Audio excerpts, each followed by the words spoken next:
Je m'appelle Sébastien Sivignon, je suis le CEO de Custocy. Avec Custocy, on va parler du NDR. Est-ce que vous connaissez le paradoxe d'Iron Man? Alors, Iron Man, je vais essayer de le décrire pour commencer, c'est un RSSI qui a une seule casquette, qui est que RSSI, qui n'est pas ni DSI, ni DPO, ni plein de trucs en plus.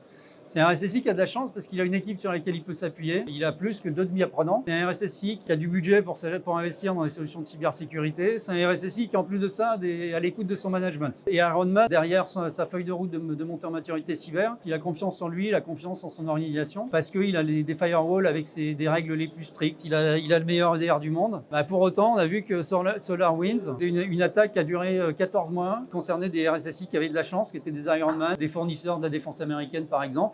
Donc, qui étaient équipés. Pourtant, ils ont été attaqués. On aurait pu détecter des choses parce que dans le réseau, on voyait des choses dans cette attaque. On voyait des scanners d'épée, on voyait des C2 qui étaient discrets, on voyait de l'exfiltration de données qui étaient sur des flux HTTP. Donc, on aurait pu faire des choses. Tout ça pour dire que pour nous, la cyber, c'est une chaîne de sécurité. La force, elle réside pas dans son maillon le plus fort. La force d'une chaîne de sécurité, c'est son maillon le plus faible en fait. Et vous pouvez avoir le meilleur EDR du monde, celui qui réagit en une microseconde, qui détecte tout ce que vous voulez au niveau de la couche applicative. Si derrière votre réseau c'est une passoire, ça sert à rien. Malgré ces EDR les meilleurs du monde, il y a toujours des angles morts dans un système. Les angles morts, ça peut être des systèmes qui ne sont pas protégés, des systèmes sur lesquels vous ne pouvez pas avoir d'EDR. Ça peut être des caméras, des imprimantes, des IoT.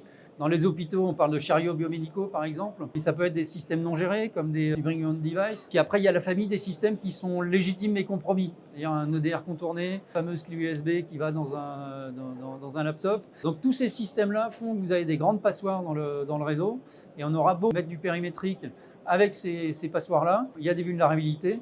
Et c'est dans le réseau qu'on voit tout ça. C'est dans le réseau et c'est en ayant une approche où on va vouloir considérer le réseau comme un maillon important de la chaîne et non plus un maillon faible, qu'on va pouvoir y apporter des solutions. Donc les systèmes EDR, c'est des systèmes qui permettent d'apporter une protection au plus proche, à l'edge, au plus proche de l'utilisateur, d'être le plus rapide dans la boucle de réponse. Néanmoins, avec les systèmes de NDR, on va pouvoir voir toutes les étapes, enfin déjà prendre en compte les périmètres qui sont sous-protégés, et ensuite on va voir toutes les étapes de découverte, de mouvements latéraux, de collecte, de CNC, d'exfiltration de données. C'est crypté, mais c'est des choses qui se voient assez facilement. Des scans LDAP sur des DC, des exécutions de CNC sur ces réseaux. Le NDR, on le place en cœur de réseau. Ça indique une volonté de vouloir superviser l'ensemble de son périmètre. Quand on appuie son système de défense que sur de l'EDR, finalement on n'en monitore qu'une partie et on ferme les yeux sur le reste. Quand on a un SIEM, c'est décorrélé du temps réel. Donc oui, on voit tous les logs, mais c'est décorrélé du temps réel. Les logs peuvent être compromis. Donc le NDR, c'est faire quelque part un engagement de vouloir regarder tout ce qui se passe dans les communications, dans les flux de communication, nord-sud, est-ouest. Un vrai NDR, c'est plus qu'une simple sonde IDS, parce que des sondes Suricata, il y en a plein. La sonde Suricata, c'est jamais que des systèmes avec signature, c'est important, c'est pas ce que je dis, c'est avec signature, mais tous les signaux faibles qui vont au-delà de la signature, c'est avec une stack d'IA avancée, qui va du machine learning, qui va apprendre des comportements normaux du réseau et qui va réagir dans toutes les déviances qui vont au-delà. Et ça va vous permettre de détecter les menaces connues et surtout les attaques inconnues qui dévient de la norme. Ce que vous voyez à l'écran, finalement, ça permet de se rendre compte de cette dualité entre ce qu'on a l'impression de maîtrise, l'impression de tout connaître dans le périmètre qu'on surveille, et ce qui se passe en réalité. Donc, en surface, on a l'impression d'avoir cette infrastructure qu'on connaît bien, mais le NDR, ça va permettre d'observer toutes les strates en profondeur, d'aller en profondeur dans l'utilisation du réseau, que ce soit la mauvaise ingénierie informatique, des applications qui sont non autorisées, la menace interne, les assets inconnus, les assets corrompus. Les assets inconnus, on n'a pas forcément conscience, mais c'est souvent, je sais pas moi, chez un client, on a vu un serveur qui pensait décommissionner, qui avait un comportement comme du C2, ça se connectait de manière régulière, mais en fait c'était le client du serveur que le mec pensait qu'il était plus là physiquement, mais en fait il était toujours là physiquement. Si un attaquant le découvre, c'est une fenêtre grande ouverte sur l'IT pour attaquer. Donc le NDR va vous permettre d'avoir cette visibilité complète sur tout ce qui se passe dans le réseau, sur comment utiliser la ressource réseau, comment les assets se comportent. Et c'est ce comportement, normal ou anormal, qui va être intéressant de comprendre. Un NDR avec un D majuscule, c'est bien, mais il faut aussi un R majuscule, une réponse. Donc dans notre cas, on s'intègre à l'écosystème existant chez le client, que ce soit s'interfacer avec des SOAR ou des XDR ou des SIEM pour apporter la vue réseau, mais il peut y avoir aussi des réponses automatiques, pilotage du firewall. Donc on va blacklister en fonction d'un certain nombre de paramètres des adresses IP que le firewall va venir chercher et va couper de son côté. Nos différenciants chez Custocy, il y en a 3. Déjà, on aime se définir comme un NDR peu bruité. On va avoir un bon niveau de signature bruit. On va être bon dans la cardinalisation de tel événement. Quand un événement, c'est un C2, c'est un C2.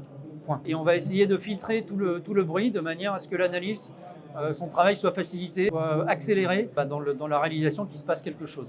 Ensuite, on est le seul du marché à avoir un concept d'IA explicable. Sur chaque événement, on peut faire un drill down, comprendre quels modèles d'IA ont été utilisés, sur quelles caractéristiques ces modèles se sont appuyés pour faire leurs prédictions. Enfin, c'est une solution qui est souveraine, c'est une solution qu'on a mis du temps à développer, c'est un projet qu'on a lancé en 2018 en s'appuyant sur le monde académique en France et on a développé en interne cette stack d'IA qui, je crois, rivalise avec les meilleurs éditeurs américains. Cette stack d'IA, c'est le MetaLearner.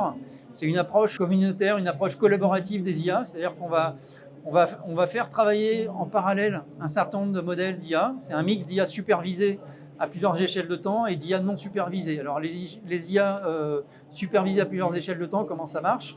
On a une IA à la milliseconde qui va regarder le temps d'arrivée entre les paquets. Et en fait, une requête Google, ça a un pattern qui est très différent d'un C2 par exemple, ou d'un pattern d'exfiltration de données. Donc à cette IA à la milliseconde, on va voir C2 exfiltration par exemple. Ensuite, on va avoir des IA qui vont surveiller les flux réseau à la seconde. On va avoir une IA qui va agréger les flux par IP source et IP dest, ça va permettre de voir des DDoS par exemple. Et enfin, on a de l'IA non supervisée pour compléter tout ça. Toutes ces IA sont gouvernées par un chef du village qui s'appelle le MetaLearner, qui est une IA de prise de décision. Et l'IA de prise de décision, elle est entraînée à savoir à qui faire confiance. Donc comment ça marche ? Imaginons que l'IA à la milliseconde dise « je suis sûr à 95% que c'est un C2 ». Et ben, le MetaLearner va dire « je sais que tu es forte en C2, tu me dis que tu es sûr, allez, je te fais confiance, je l'affiche ». A contrario, si tous les modèles d'IA sont perturbés, ça veut dire c'est un faux positif, donc je l'élimine. Quand je dis stacking d'IA, on en a 160 en parallèle, donc c'est une communauté assez élaborée. Mais en tout cas, le résultat de tout ça, c'est qu'on arrive à une réduction très très forte des faux positifs. C'est-à-dire que pour l'analyste, en fait, c'est assez simple. Quand il y a un bip à l'écran, ça veut dire qu'il y a quelque chose.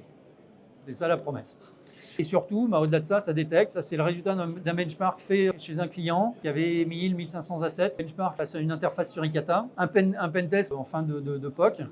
15 procédures qui ont été enchaînées pour simuler la progression d'un attaquant dans ce périmètre. Sur les 15, on en a détecté 12. Notre concurrent interface sur Ikata, 3 seulement. Mais on a détecté toutes celles qui sont en bleu, c'est-à-dire les moments qui sont critiques dans une attaque. Scan RDP, des scans de domaine, de l'exécution de command control. Tout ça, c'est le moment à capter, sinon c'est trop tard. Ça, c'est un cas d'usage sur lequel on était également, avec des sondes installées sur un client, une ETI multisite à 5000 assets. Et on a réussi à choper un attaquant qui s'était introduit par un site distant, en Italie notamment. Et ça a permis d'empêcher une latéralisation sur le site central et éviter un certain nombre d'attaques. J'espère vous avoir convaincu que le NDR était important. Si aujourd'hui c'était vu comme un parent pauvre de l'arsenal de la cyberdéfense, on peut essayer des systèmes qui sont à la fois performants et à la fois simples d'utilisation et adaptés pour les équipes à taille réduite, à taille humaine, parce que je sais que tout le monde dans cette salle n'est pas Ironman, n'a pas tout le budget de la planète, n'a pas les équipes